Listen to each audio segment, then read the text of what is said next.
अस्सलाम वालेकुम दोस्तों, ट्राई सीरीज का फाइनल मैच हारने के बाद Pakistan cricket team champion trophy के लिए कितनी रेडी है कितनी रेडी नहीं है, ये हमें इस ट्राई सीरीज के अंदर ही पता लग चुका है। पिछले लगातार जो 3 मैचेस पाकिस्तान ने ट्राई सीरीज के अंदर खेले, उस एक मैच में मुख्तलिफ नजर आई, दूसरे मैच के अंदर दोबारा मुख्तलिफ नजर आई, तीसरे मैच के अंदर फिर दोबारा मुख्तलिफ नजर आई, यानी कि performance up down Pakistan cricket team की लगी हुई है। इस पर आकिब जावेद ने भी कल रात को प्रेस कॉन्फ्रेंस की, सहाफियों के कई ज्यादा सवालात थे, खासतौर पर स्क्वाड को लेकर, ऊपर ओपनिंग पेयर को लेकर, नीचे इस एक स्पिनर को लेकर, इसी के साथ साथ ओपनिंग पेयर के जो मसाइल हैं उनको अब किस तरीके से हल किया जाएगा। देखो भाई, स्क्वाड तो अब तब्दील नहीं किया जा सकता क्योंकि स्क्वाड आईसीसी को भेज दिया गया, आईसीसी को स्क्वाड भेज दिया गया 12 तारीख को।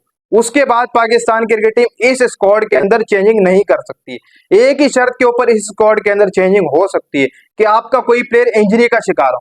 जैसे आपके हारिस रऊफ इस वक्त डाउटफुल है कि वो चैंपियन ट्रॉफी खेलेंगे या नहीं खेलेंगे, अभी उसके ऊपर डाउटफुल लगा हुआ है, थोड़ा बहुत आप समझ लें कि उसका 50-50 चांस है। इसके ऊपर भी एंड में चलकर बात करेंगे हारिस रऊफ के ऊपर। लेकिन आकिब जावेद ने जो बात कही है वो सबसे पहले मैं आपके सामने रख दूं। देखो भाई, आकिब जावेद से सवाल किया गया सबसे पहले यार ओपनिंग के हवाले से, क्या एक और ओपनर होना चाहिए था इस 15 नामों के अंदर। तो आकिब जावेद ने जवाब दिया कि बाबर आजम शॉर्ट सिलेक्शन अच्छी कर रहे हैं, ऊपर खेलकर ओपनिंग कर रहे हैं बाबर आजम, फकर के साथ शॉर्ट सिलेक्शन अच्छी खेल रहे हैं बाबर आजम, लेकिन परफॉर्मेंस बाबर आजम की नहीं आ पा रही है और उम्मीद है कि बाबर आजम इस नंबर के ऊपर एडजस्ट करेंगे खुद को और आने वाले मैचेस के अंदर अच्छी परफॉर्मेंस देंगे। तो मुझे तो बहुत मुश्किल लग रहा है कि बाबर आजम ऊपर फकर के साथ खेलेंगे और वो परफॉर्मेंस देंगे, क्योंकि बाबर आजम की जो शॉर्ट सिलेक्शन है वो मुझे भी समझ नहीं आ रही। आकिब जावेद तो दिफा कर रहे हैं कि बाबर आजम की जो शॉर्ट सिलेक्शन है वो अच्छी है, लेकिन परफॉर्मेंस नहीं आ पा रही। वो आने वाले मैचेस के अंदर अच्छा परफॉर्म करेंगे ओपनिंग करते हुए, तो मुझे मुश्किल दिखाई दे रहा है, क्योंकि जो उनकी शॉर्ट सिलेक्शन है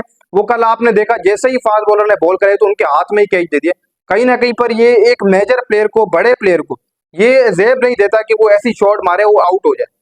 और कहीं ना कहीं पर बाबर आजम का जो असल नंबर है वो नंबर 3 ही है। देखो, मोहम्मद हफीज ने भी राय दी थी पिछले दिनों कि यार आप शान मसूद या इमाम उलग को या अब्दुल्ला शफीक को एक को रखते, एक रेगुलर और ओपनर लेकर आते इस स्क्वाड के अंदर, बाबर को आप वन डाउन ही खिलाते। लेकिन आकिब जावेद कहीं ना कहीं पर इस स्क्वाड के अंदर कोई भी गलती निकालने को तैयार ही नहीं, ना ही वो कोई गलती मान रहे। आकिब जावेद इस वक्त कह रहे हैं कि जी स्क्वाड बेहतर है, खुशदिल शाह भी अच्छी परफॉर्मेंस दे रहा है, फहीम अशरफ भी अच्छी परफॉर्मेंस दे रहा है। उन्होंने आज भी दिफा किया, कल भी दिफा किया, कल रात को जो प्रेस कॉन्फ्रेंस की उन्होंने इस स्क्वाड का दिफा किया, सारे प्लेयरों का दिफा किया कि हमारा स्क्वाड चैंपियन ट्रॉफी के लिए बिल्कुल तैयार है। उन्होंने कोई खामी नहीं निकाली इस स्क्वाड के लिए।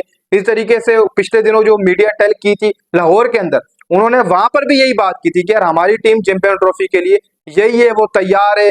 सब नामों का उन्होंने अच्छे तरीके से दिफा किया। खुशदिल शाह पर बात हुई, उन्होंने वो भी बात कही, उन्होंने इसी तरीके से फहीम अशरफ के ऊपर बात हुई, उन्होंने उनके ऊपर भी बात कही कि दोनों ही बेहतरीन है, अच्छे प्लेयर हैं। खुशदिल को इसलिए लेकर आए कि साइम अयूब की जगह कोई हमें स्पिनर भी चाहिए था, बैटिंग करने वाला ऑलराउंडर चाहिए था, तभी हम खुशदिल शाह को लेकर आए। इस तरीके से उन्होंने डामल डोल बातें करके समझ लो कि मीडिया को एक तरीके से पैक कर दिया। लेकिन वो पूरे तरीके से 100% आप समझ लें कि बिल्कुल मजबूत है इस स्क्वाड के साथ कि यही स्क्वाड चैंपियन ट्रॉफी में हम उतारेंगे। देखो, अब चेंजिंग नहीं की जा सकती, चेंजिंग नहीं की जा सकती, लेकिन इस स्क्वाड से आप कॉम्बिनेशन तो अच्छा बना सकते हो।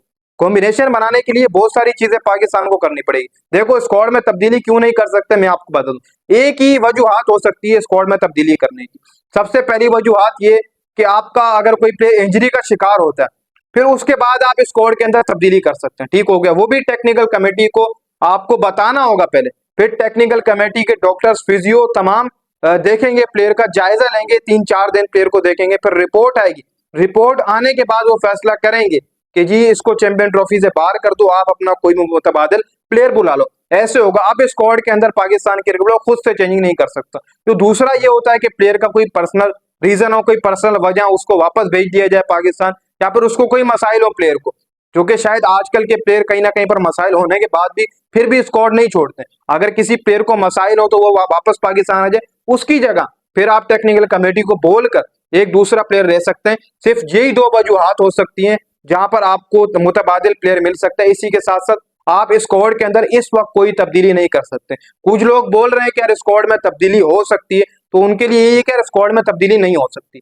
अगर होगी तो इस लिहाज से होगी, कोई प्लेयर इंजरी का शिकार होता है उसकी जगह आप कोई प्लेयर ले सकते हो, या फिर इसके साथ साथ किसी को अपने इश्यूज हैं, प्राइवेट इश्यूज हैं, किसी प्लेयर को, वो चला जाता है पाकिस्तान वापस आ जाता है, तो उसकी जगह आप प्लेयर ले सकते हो। ये 2 वजूहत हो सकती है। इसकी बिना के अलावा आप स्क्वाड में कोई तब्दीली नहीं कर सकते हो।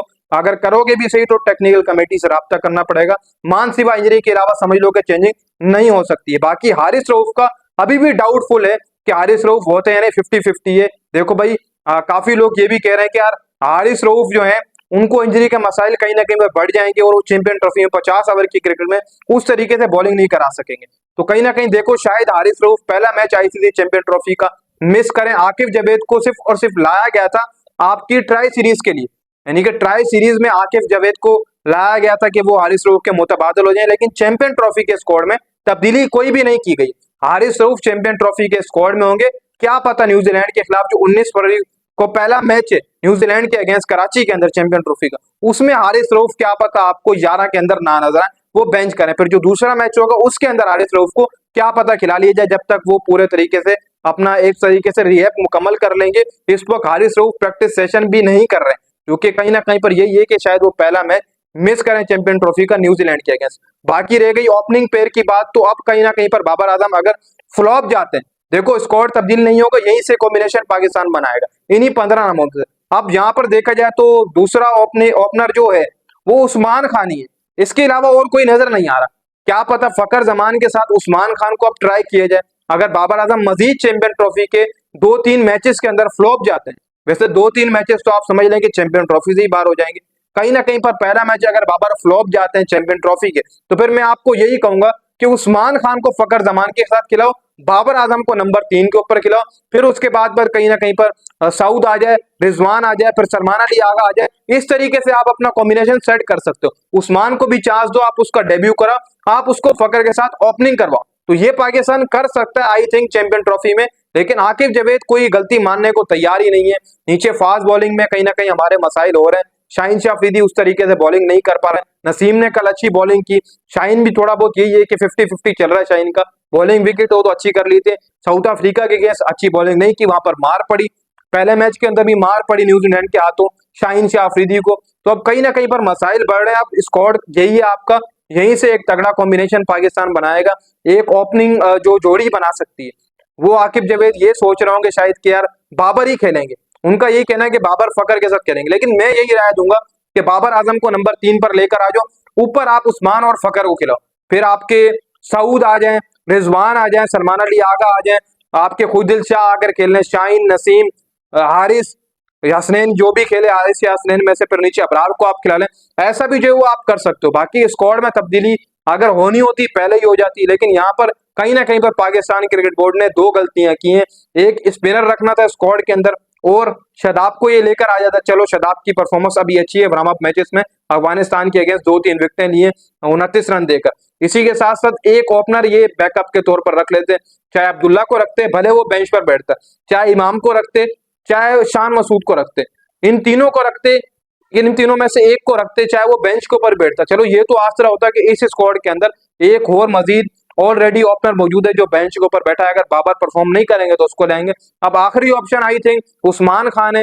अगर बाबर आजम न्यूजीलैंड के अगेंस्ट चैंपियन ट्रॉफी पहला मैच ओपनिंग करते परफॉर्मेंस ना दे, तो फिर बाबर को आप 3 पर ले आओ खामोशी से, और उस्मान खान का डेब्यू करा के उसको ओपनिंग कराओ फकर जमान के साथ।